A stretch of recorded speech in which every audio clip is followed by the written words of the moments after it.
Hi everyone. In this video, we'll be looking into a game between Grandmaster Jan Christoph Duda and Grandmaster Pragg from round 8 of Global Chess League between Team Hikaru and Team Carlsen. Let's jump right into the game. Duda, starting with the white pieces, go for 1 e4. Pragg replies with e5, knight to f3, knight to c6, bishop to c4, bishop to c5, d3, knight to f6, c3, a6, a4, bishop to a7. Duda goes for castling, d6, h3, h6, knight to a3, g5, knight to h2, rook to g8, bishop to e3, g4, bishop takes on a7, knight takes on a7, h4, knight to c6, b4, bishop to e6, queen to d2, h5, f4, queen to e7, rook on a to e1, knight to d7, g3, e takes on f4, rook takes on f4, knight on c to e5, bishop to d5. Pragg goes for long castling, knight to c2, knight to f3 with check, knight takes on f3, g takes on f3. The right continuation for Duda here is to play king to h2, but in the game he play f2, and this is a mistake. And Pragg is having a slight advantage now of minus 1.1. And he continues with knight to e5, knight to e3, queen to d7. Once again, here the right continuation for Duda to play is rook to g1, and he missed this, and he play bishop takes on e6, f takes on e6. Pragg's advantage increased further to minus 1.8, and Duda continues with d4, trying to kick away the knight. But here, Pragg will play a brilliant move, not bothered about saving the knight. Instead, he will play queen to g7, because now he is threatening mate in one move on g3 square.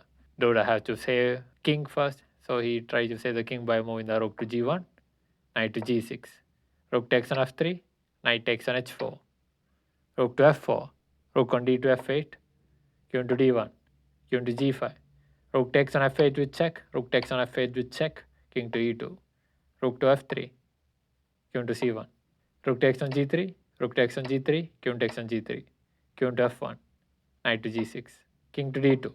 Now after this move, Pragg is completely winning the game with an advantage of minus 3.3, and he continues with knight to f4, b5, a takes on b5, a takes on b5, h4, b6, h3, d5, h2, d takes on a6, h1 equal to queen. Why did Pragg promote this into a queen? Because this queen is guarded by no one, and Duda easily takes the queen by playing queen takes on h1. The idea of promoting it into a queen will be followed in the next few moves, and it begins with queen to f2 with check, king to c1, and now queen takes on e3 with check. Now that queen is distracted on h1 square, and now Pragg was able to collect material.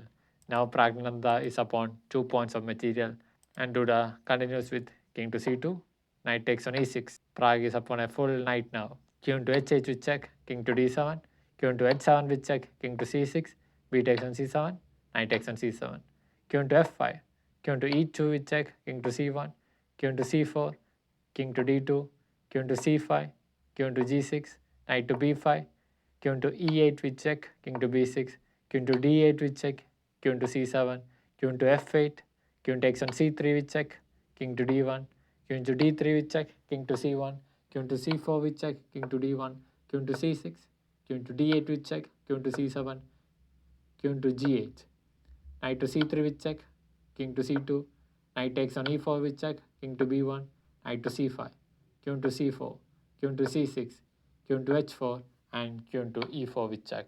And now finally Pragg manages to forcefully trade off the queens here. And it was in this position, after 63 moves into the game, Jan Christoph Duda resigned to Pragg, and Team Carlsen went on to defeat Team Hikaru on the back of this strong win as well. The reason for resignation is pretty much clear. Here, Pragg is forcing the queens to come off the board, so only continuation here is queen takes on e4 and knight takes on e4. So if you look at the material, Pragg is upon 2 pawns and a knight, and this is easy win for Pragg. So for saying this, Duda resigned after queen to e4 with check.